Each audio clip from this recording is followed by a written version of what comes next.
as Giselle mentioned, I am the youth minister at St. Isaac's, so not too far from you guys, which is nice. Is everyone in here from St. Barnabas? Can I get, actually, sorry, I'm going to change my view. Is everybody here from St. Barnabas? Anybody from another parish? Maybe. Oh, Janella, are you raising your hand? Oh no, what have I done? Okay, maybe. I was hoping, guys. Oh, you're at Barnabas. Oh, perfect. Awesome. Thank you. Sorry. Oh, Zoom. So I was hoping, guys, if it's okay with you, I'd love for this to be a little bit interactive because just talking to a computer is really not my thing. So I'm hoping to ask some questions and like have a little bit of conversation going as we go through this workshop. So that's not just me, talking at you. So if at any point throughout the either questions or throughout the workshop, if you have anything you wanted to contribute or ask or whatever, you can either press that little hand raising button and then I'll see you, or if I see your face, then you can give me a little wave and I'll make sure I get to you when I have a second, a little break in whatever I'm saying, if that's okay. That'd be awesome. So my friends, I have been told, so you guys were with Yvonne, I guess last night for your first session. He's awesome. And from what I understand, you talked a lot about how we were made like by love, with love, and for love. That's correct. Did we get that from the keynote? Hopefully. Okay. So today I'm talking about friendship a little more particularly. Friendships, relationships, family relationships as well. We're just going to talk about relationships. And the beautiful thing, and maybe you know this, maybe you don't, because I don't know any of you guys. This is my first time meeting you. It's very nice to meet you. But I mean, I don't know where you're at in your faith journey or where you're at. Maybe this is the first time you've ever done anything like this. Maybe you got roped into it. Maybe you're super pumped and you've been to like a bajillion things like this. I don't know. Or maybe we're all over the place in that regard. And maybe you've never heard this before, but God created us for relationship. We are created to be in relationship with Him. Our hearts are made to be with God. We are meant to have a relationship. He knows us, and we are meant to know Him. Our relationships, our unions with others, they're meant to be a reflection of our relationship with God. Now, hearing those words out of my mouth, like I said, I don't know you. I don't know your story. I don't know your dynamics in your relationships or your family dynamics. So maybe me saying that is like, oh, I don't know if I want my relationship to God, with God, to like, look like the relationships I have in my life. Maybe there's a lot of wounds in your human relationships. Maybe there's a lot of baggage. And as a matter of fact, I'm sure there are wounds and I'm sure there is baggage and I'm sure there are difficulties, because we all have broken relationships. Our human relationships are not perfect. And that, my friends, is a result of sin. Ultimately, God desires us to be in relationship with Him, and these relationships with other people are meant to be a reflection of that relationship. But because of sin, they're not. They're broken. They're imperfect. We fail to love each other perfectly as God loves us. Because of sin, we fall short. And then we experience pain from others, or sometimes, if we're really honest, we can recognize that we inflict pain on other people too, as well. It's not just poor me all the time. Like, we're responsible as well for inflicting pain on others because of our sin, right? So I know I said I wanted to be a little interactive, so I'm getting to some questions here, but I wanted to kind of lay the groundwork. The good news, though, of that, that maybe not so great news that our relationships are not going to be perfect. The good news is that God wants to sanctify those relationships. He wants to heal them. He wants to strengthen them, especially those ones that seem very broken. And I think we hear that word, especially if you've been in Catholic circles a lot or you've grown up in the church, you hear that word sanctify, but do we actually know what that means? Can anybody tell me, what does the word sanctify mean, if you know?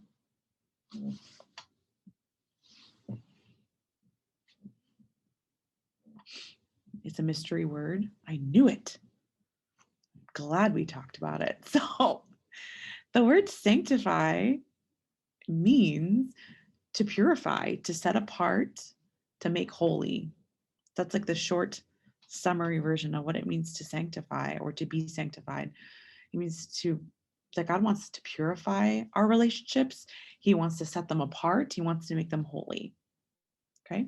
So friendships, let me ask, and this can be anybody, just unmute yourself and let me know what you think. What do you personally look for in a friend? What qualities do you want your friends to have? Someone's going to make the cut in your friendship circle. Non-judgmental. Thanks, Deborah. Funny. Perfect. Yeah, use that chat too. I forgot about that function. So you can put in the chat as well if you don't want to say it. Honest, kind, open-minded. Beautiful. Lots of things. What else? What else do you guys look for in a friend? Someone who accepts me for me and I don't have to change myself. Yeah. Okay, perfect. Thanks, Natalie. Funny. Anybody else? Anything else? Trustworthy. Similar. Yeah. Okay, cool. Thanks, guys. So kind. Let me ask another question. What are some characteristics or qualities that you hope your friends would say that you have? What are some things that you hope to bring to the friendship table?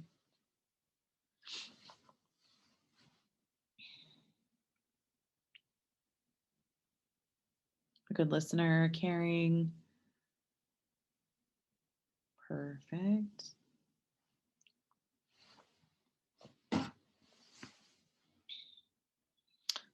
Similar. So it's fun. I'm seeing like some interesting, like same things that you look at for in a friend. I'm sure you are very funny, Elizabeth. Reliable. Yeah, so it's funny. Like it's very similar to the things that you look for in a friend. I think that's something important to recognize, that in order for us to have good friends, we need to be a good friend. And that sounds very cliche. I'm sorry, but it's true. Like, in order for us, so often we're looking for good friends, but we don't always take the time to work on ourselves to be a good friend. I think that's something really, really important. And that will help the process along of sanctification if we're also willing to do the work as well. Okay, cool. So thank you for all those. So the philosopher Aristotle says that there are 3 different types of friendships. Maybe you've heard them before. Has anybody heard them before? Let me know. 3 different type of friendships from, okay, Deborah, seen them from the philosopher Aristotle. And for those of you who just don't know, a philosopher is someone who studies philosophy. And philosophy, maybe some of you have studied it in school. I'm not sure if they still, I'm old now, but when I was in high school, there used to be a philosophy, you used to be able to take like a philosophy class. I'm not sure if that's still the case now, but is anybody taking philosophy or has taken philosophy? Maybe? No. So, oh man, I am old. So it's okay though. Oh, Natalie, we were going to say something? Sorry. I think we have a philosophy course, but I think like you'd have to choose that. Like, Okay. yeah. Got it. Oh, in grade 12. Okay, thank you, Mary Al. Perfect. Okay, good. So I'm not so old. This is so exciting. Okay, cool. So anyway, Aristotle. So, thanks, Giselle. Anywho, so philosophy is simply, just in case you aren't familiar, it can be defined as a way of thinking. Like that's a really basic, like simple way to put it. It's much more than that, but to put simply, philosophy is a way of thinking. And in Greek, it means love of wisdom. So Aristotle's 3 different types of friendships that he talks about and says there are is pleasant friendships, useful friendships, and virtuous friendships. So we got pleasant friendships, useful friendships, virtuous friendships. So I'm just going to break those down a little bit. And while I'm doing it, I'm going to ask you to think about your own friendships. Think about which of your friends fall into each of these different categories right now in your own life. So a pleasant friendship is based on like the pleasure of someone's company. A lot of you guys were saying you want friends who are similar to you, you have similarities with. And like it came up also like to you're able to kind of be yourself. You don't have to change your interests or things like that. A pleasant friendship will be based on kind of those things. You have similar interests. You enjoy hanging out together. You have things in common. It's easy to hang out together.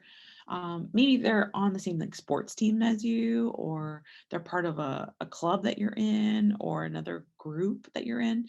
You guys have a common interest, so it's easy to bond in that regard. Okay, so that's what a pleasant friendship is. It's pretty like light, easy, good. A useful friendship is the second one, and a useful friendship is based on a common goal or circumstance. So maybe people that you are at school with, so your school friends might fall into this category. You guys are friends simply because you're in the same circumstances. Um, Maybe you don't have a whole lot in common, but you guys are in the same circumstance, so you're bonded by that circumstance or that goal. Um, you could be in a class together as well.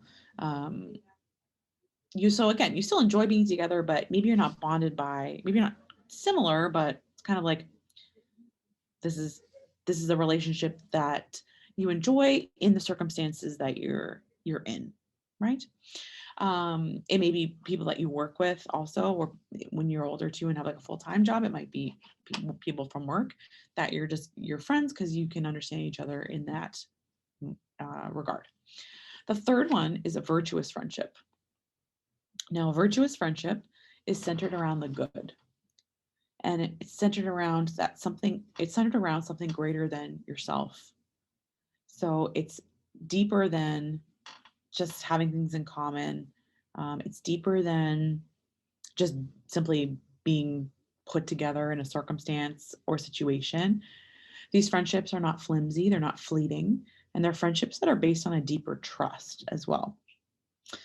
Um, you help each other to be better, and in our case as Christians, you're helping each other to be holy.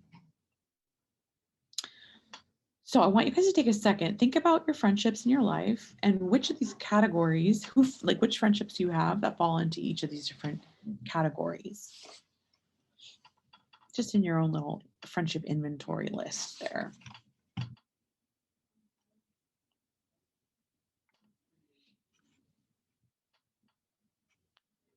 So ideally, my friends, you guys would have people in each of those categories.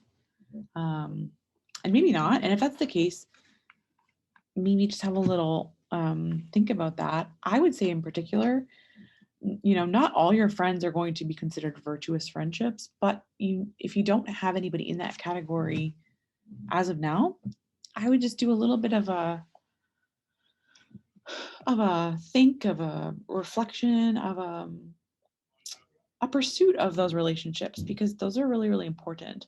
Not all of your relationships should be under that category though, because a virtuous friendship is also someone that you can really bare your soul to. You can share your deepest feelings and share your heart with. And we're not called to do that with everybody. That's not the relationships that we're always called to. So all these relationships are good. Having a mix of the friendships is really a perfect storm. Um, it's healthy to have a mix of friends. So it's healthy to have friends that are just based on you enjoy hanging out with them. It's good to have friends that you can bare your heart to deeper. It's really important to have that.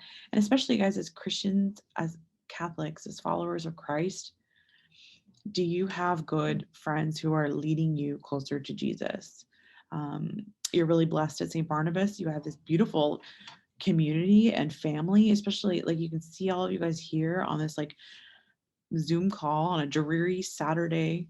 You're here to be together and to grow closer to God together and to be together in community. That's amazing and awesome. So like, you know, lean into these friendships, lean into this family, lean into these relationships, uh, especially for those virtuous friendships. I think it's also important for us to acknowledge, guys, that I don't know if, like, maybe some of you guys go to a Catholic school, maybe you go to a public school. Regardless, you're not always going to have friends that are faith-based.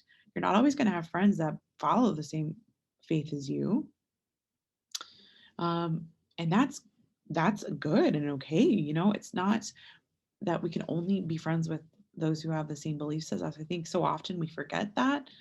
That just because we disagree with someone doesn't mean that we can't love them and we can't be friends with them. There is something important to distinguish, though, guys, and that is if they are dragging you away from your faith, then that's not a healthy friendship, no matter which category they fall in. So that's a really important distinguishing factor when we're thinking about all of our friends. And the beautiful thing about having faith-based friends is that you all have the same goal, or should have the same goal, and that is to be heaven bound. That is to be a saint. And the relationships that are faith-based should be pointing us to heaven and drawing us closer to heaven in everything.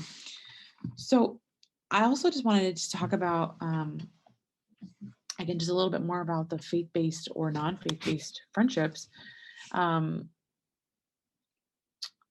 All of our friendships, every single one, all of our relationships, even if they're not actively faith-based, they should never not allow us to seek sainthood, to pursue sainthood. They should always still encourage us to pursue sainthood. And as followers of Christ, we should be doing the same with our friends, whether they know it or not. I think that's something important to remember, that we can still lead our friends closer to Jesus, whether they know that's what we're doing or not. A little sneaky little way, but that should just be by virtue of how we live our lives. By virtue of the way that we live our own lives, we should be drawing people closer to heaven, whether they know that's what's happening or not. I hope that makes sense. Because I think it's something really, really important for us to remember, because so often we have this image of what friendships we can and cannot have as Christians. And it's important for us to bring Jesus to everybody, to give everyone the opportunity to know Jesus. And we're not going to do that if all we're doing is just shouting at them about Jesus. People learn about us, they develop a relationship with us, and through that, they should know Jesus as well. So I just want to kind of point that out and make sure that people recognize that there's something different about us in the way that we conduct ourselves and the way that we live our lives. And it's that we're actively participating with God to sanctify our relationships, to set apart our relationships, to make them holy. We're participating in that process. So I think that's something to have in the back of our brain. A little bit too to talk about is just our family dynamics, our relationships with our family or in our homes. Friendships rooted in Christ increases our ability to bring Christ to our homes. So when we have these relationships that are helping us to be holy outside of our own home, we're able to bring Christ to our home. Because maybe maybe your family is practicing and goes to mass. Maybe they don't. Maybe your family doesn't practice the faith. Maybe you're the only one. Again, this is the beauty of each of our stories, and the importance of sharing our stories with other people too, and the importance of encouraging each other as we walk along this journey to sainthood together. In order to have good friends, we must be a good friend. I talked about that already. I'm kind of winding things down a little bit, so I'm just going to re-summarize a couple of things that I had mentioned. It's important for us, like I mentioned when I started, at the end of the day, because of the effects of sin, we're going to be disappointed by people. Ultimately, our relationships would reflect our union with God, but they're not perfect because of our sin. Okay. So because of sin, people will disappoint us. They're going to disappoint us in small ways, like little annoyances, or in big ways, where they're really going to hurt us. And Christ is the only one who will never disappoint. He's the only one that's never going to leave us, never hurt us, never abandon us. And when we try to fill our lives, or we try to fill the void in our hearts with anyone but God, we're always going to be left wanting. We're always going to be left wanting more if we try to just fill that piece of our heart that is set aside for God with anything other than God. And that's just a fact. And because of my elderliness, I can give you that wisdom. But it's true. I can tell you, I've seen it in my own life. Anytime I've ever tried to fill that void with anything other than God, I've always been disappointed. We were created for relationship. God created us this way. They are necessary. They are good. He created us for community. He created us to be with each other. And so as much as our relationships can sometimes be difficult, they also provide great joy and great comfort and great peace and encouragement, especially when we work at those relationships and when we make sure we choose good friends and make sure that we are a good friend. I think also, I'm going to kind of veer off a little bit, like just because it's so important. I know I mentioned about having non-faith-based friends, and that's totally awesome to have people who don't share the same faith as you. But when we have friends that walk alongside us to Christ, that's a different relationship. That's a different friendship. That is a different bond. And the greatest gift I know I can speak for in my own life, I have friends that I made in high school because of things like this, youth ministry and conferences and retreats. And my best friend in particular, her and I could not be less alike, or rather, like we could not be more different, I should say. Like we basically have nothing in common, other than the fact that we love Jesus. But our relationship is based on pursuing holiness together. And we've been friends for, I don't even want to say how long, a long time. and I know she's going to be, I'm the godmother of one of her children, I'm in her life forever. She's in my life forever. And what a beautiful gift, because we are able to pursue holiness together. And it's because we've always strived to challenge each other to be holy. We've always strived to challenge each other to holiness. We've always been there to challenge each other to pray when the other doesn't feel like it, or make the right and holy decision when it's difficult. God's really given us that grace, and I want to assure you of my prayers that you'll receive that same grace as well, that you will actively seek out friends who are going to help you to be a saint, and friends that are going to bring your heart close to Jesus, especially in ways and in moments when you're finding it difficult to do so. Yeah, that's really, really, I think what I want to land on. I hope you guys have a beautiful rest of your conference. I know there's lots of amazing talks and lots of amazing things that have been planned. And I know the weather can totally affect our mood. I know I'm feeling super lazy today, but I just want to encourage you to make sure that you're awake and open and listening and seeing what the Lord has in store for you. And just let him move. And just know that I'm going to be praying for you guys for the rest of your day.